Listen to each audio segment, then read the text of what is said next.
Well, hello, ladies and gentlemen. Eddie Marcus here again, spokesman and advocate of basic human rights for all people. That means you. And what is it all about? It's about you as an individual living on this earth having the best that life could ever have for you. Well, the message is that you are not receiving that. And my job also is to point it out to you. Why? You already know why. But to show you the path, you don't know that. And if you choose it, then you can have just exactly what you're supposed to be having. But ladies and gentlemen, the best way for me to explain these things to you about life and the problems that we have is for me to tell you the story. See, most of you don't believe in God. In America, it's just lip service. People don't believe in God. I'm serious about that. Millions and millions of people go to churches all the time. Millions and millions and millions of people pays all kind of money. But they don't know God. They're just following the dictates of somebody that's scratching their ears. For instance, why in the world, if you know God, would you be paying to buy somebody an airplane and hoping that that makes you better or make you rich? Why in the world would you be planting all these seeds for all these folks who got airports, actually, mansions, and you struggling, and your neighbor struggling? I mean, why would you do it? Why would you do it? If you knew the truth, you wouldn't. Now, in politics, we got people out here talking about they know God. Not too long ago, Christian people were calling down God and God's representatives to come down and help a man who lies and grabs people by their parts and cheats and a hater and a racist and a bigot. And they were calling God down because this is what they say is the answer to America's problem. You see that kind of confusion? What kind of God do they know? I'm asking you, what kind of God do they know? And some people even just say sometimes it almost seems as if white folks don't know God. The only reason I won't say that is because black people end up acting the same way. And black people think they know God. So if black people know God, then white people do too. But the bottom line, ladies and gentlemen, I have not gotten to it yet. See, what we have been given, as I mentioned to you, and I hope you haven't forgotten, I used to be one of those guys that walk across the pulpit preaching. And sometimes it would get on me so good, and you'd hear me break out, Lord, there's a little light of mine, and I'm going to let it shine. You know, they say the spirit hits you like that. Or sometimes you just feel good, and you just want to let your light shine that way in that moment. But my message to everybody is that you got a little light, and you can let it shine. You can let it shine. Don't worry about how big it is compared to other light. But if you want to make it big, make it as big as your light can be. That's all that matters. And so what I'm saying, ladies and gentlemen, these are the kinds of things that you say to people. Because people come to me as I'm walking across there talking about Jesus, talking about God, talking about love. And they would come to me and they'd ask me, brother, minister, could you pray for me on this behalf? Or could you pray for me for this? Pray for me for that? And you've heard me say it. When I have several people come before me and ask me to do these things, you find out that everybody's really asking for the same things. In other words, what I'm saying is you might not be asking for the exact same thing, but the same problems wraps up around us all. And so I'm one who know God is real. I don't play God. I've had the miracles. I've had my eyes open. The scales been rolled back. So I know God is real. So I go to God and ask God, what's the problem? The people are needing prayers answered. I'm bringing it. What's the problem? And I get the answer. And the answer is, why would God work a miracle for us when he has given us purpose in life? And in life, our job is to develop miracles, make them happen. We have the resources, we have the ingenuity, and we have the ability. The only thing that we're missing is the direction. And what we need is the direction. So go back and tell the people in the church, stop praying and use what I've given them. And if you don't understand that, think about yourself. Do unto others as you'd have others to do unto you. Realize that this, my friends, protects you. And at the same time, understand that there's one God, invisible God you cannot see. And you must love that God with all your heart, mind, body, soul, and mind. And not Trump, not me, not white folks, not Americans, not black folks, not Africans, but you got to love one another, which is an expression of God. And here on this earth, every last one of us come here to do something. So I don't care if you're an American, an African, a Russian, a Chinese, or whatever you are. You came here to work, to go to work. Yes, you came here to go to work. And what is work? Work is whatever it is required to accomplish what you're trying to do. And every job is important because God gave you the job. And every job, my friend, plays a part in the process of creating the heaven on earth that we have a responsibility to do right here. Now, all this confusion with this heaven thing and this church thing and this state thing, you don't understand what's going on, do you? No, you don't understand what's going on. Because you've been led a whole bunch of stuff all our lives. When I say you, ladies and gentlemen, I'm not trying to say I'm better than you or above you, because I am you. I'm the same you that's going to learn the truth. And when you learn that truth, you'll say, oh, we're on the same page. Of course we will. But right now we're not. We're not, because I was blessed with the miracle.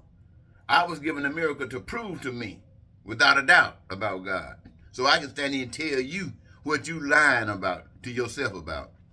You don't know God. Here we are, ladies and gentlemen. I'm going to try to wrap it up, because I could go on and on and on talking about all kinds of things as evidence for what I'm stating. But I'm going to go on into my point. Here's my point. On this earth, you can focus on who set up America, who set up all organizations, who did this and who did that, who's the founding this and who's the founding that. I want you to know that everything is corrupt. Founding fathers, corrupt. The American system of government, corrupt. But I don't mind saying that. Why? Because every system of government on the face of the earth is corrupt. It's set up with corrupt purposes. Set up with corrupt purposes. The systems are set up with corrupt purposes. Not the earth, but the systems that are set up by men is for corrupt purposes. You see, here on this earth, there are only two ways that you can live. And that's righteous or unrighteous. Now, some people might want to interpret that as saying living for God or living for Satan. You know, some people feel better saying it like that. Some people might say it's living for good or living for evil. But the bottom line is that here we as people, we are to live here on this earth and make a choice.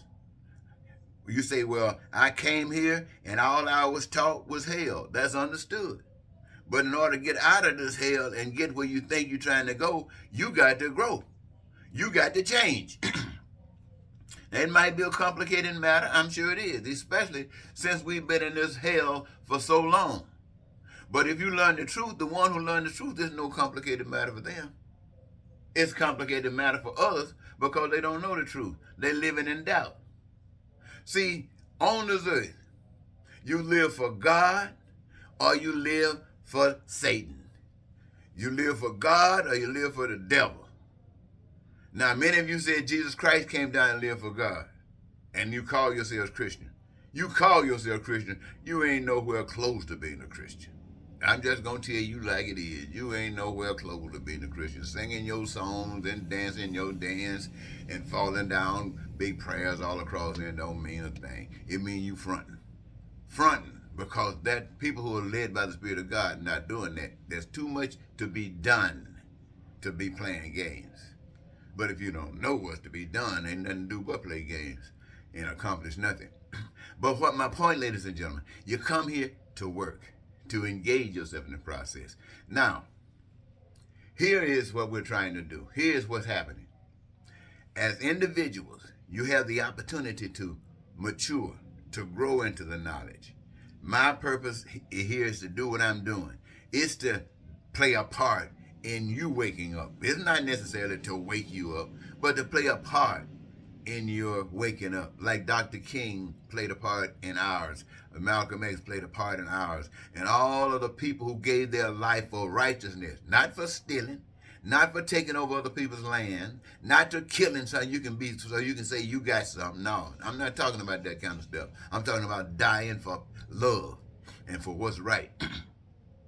So either you're gonna die, no doubt about that. But your living is what is important. Are you living to create heaven, or are you living to create hell? For the most part, we are all living to create hell, because that's all we know. But when the message comes around, that doesn't mean that you're going to get it. But when it comes around, you're going to get different kinds of messages. You're going to get a message about love, about the stuff that I've been telling you about, and you're going to get a message about planting a seed, about buying somebody a jet airplane. You're going to get all those kind of messages. And the one that people have given to right now is buying a plane. It's planting the money in the ground for the seed that God will help them individually. Forget the people. That's what people are doing now. This message that I'm telling you, people are not doing this. People are not doing this because this means you have to be real. The only thing outside of this, you can start thinking and acting, testing, stuff like that. But you have to be real to step on the side with God. Because on God's side, it's about everybody living as if they're in heaven. For you to understand what I'm saying, it means basically this. The stuff that is essential for your survival, food, clothing, shelter. Hey, that's guaranteed. Why? Because you're making it. You engaged in it. How you going to run out? As long as the materials are here, you making it. Why? Because you're hungry. You got to eat. You got to have some place to stay. And you love doing it. So you're not going to run out of that. What's next? You might need a little education, some health care. Who doing that? You. Who benefits from that? You. I mean, what? You gonna charge yourself something? You can't get it if you, come on, that's all the trick, ladies and gentlemen. That's to keep you on the other side of the track. But see, on God's side, that's free. It's free because you're the ones that's doing it. You love being a doctor. You act it out, you research, you do anything to be the best doctor you can be. And all of a sudden, people need you. What? That's what you've been doing it for. You put something that stop you from helping somebody that needs you, not on God's side. That's on the devil's side. And now the devil says they got to defeat God's side. Because see, God wants everything over here where you got everything you want, everything you need, everything you desire. God wants you to live in peace and be prosperous, have joy and happiness, and live your dreams. Not think about them, but to live your dreams and have that at your leisure. And that's what God wants. Over here, they want that for some people. And the rest of the people are tools that's used. Now, they set it up because they know that over here there's something that's built inside of us that allows us to understand when we're really being messed up. But over here, they are pay up. Like, for instance, they are pay exuberant amounts of money for doing nothing. Like bouncing a basketball, shooting a basketball. People play it down the street every day, all day, sometime in the snow. But now you put this tag on it and puts a TV camera and say it's important. But that's not how you really say it's important. You pay these guys millions of dollars to make it seem like it's important. Now these guys all of a sudden trying to make the money, they're not thinking about what's happening in the world. And people out there trying to be like these guys so they can make that money, they're not thinking about what's happening in the world. And everybody trying to get their kids to be this and to be that so they can make that money. Nobody thinking about one another. It's about the money. You get distracted. And so this is the game that's being played, but it's still a game. Nevertheless, it's the game that's being played. And so some of you might have jobs paying a couple of $100,000 a year, and you feel that that's cool. And then at the same time, you got people making minimum wage. And you got people who are trying to get their Mexicans to come over and work for less than that. That's the same real thing that the whole story is about, ladies and gentlemen, is exploitation. That's the way the world works. But God still says, wake up and stand up and expose. That's what I just got through telling you. I'm exposing them now. And tell the folks that The way, everything they're doing right now, they're doing it anyway. If you take the money out of it and say, well, you can't do nothing because you don't have any money, that sounds sad. But if you take the money out of it and say, now there's nothing that can prevent you from doing what you want to do because money is not a problem, it sounds a lot better. And that's what God is trying to tell you. You can never enjoy life with money like the life you can enjoy with God's way. So, what am I saying to all of you today? I'm saying to you, you know what I'm saying to you. Stop out here lying about God. Every pain, every poor person out here, everybody who ain't got no house, everybody who living on the streets and in tents, and like in Mississippi, Alabama, New York. I keep thinking about Oakland. Every person out there is evidence that not a single sucker in America knows anything about God. I don't care who you're preaching. I don't care who pope you are. You don't know a damn thing about God. Because if you did, your job would be to make sure that that does not exist. And any job that you got other than that ain't worth a damn to God. It's serving Satan. Then this is my message I want you to take to bed with you tonight. And good night for now.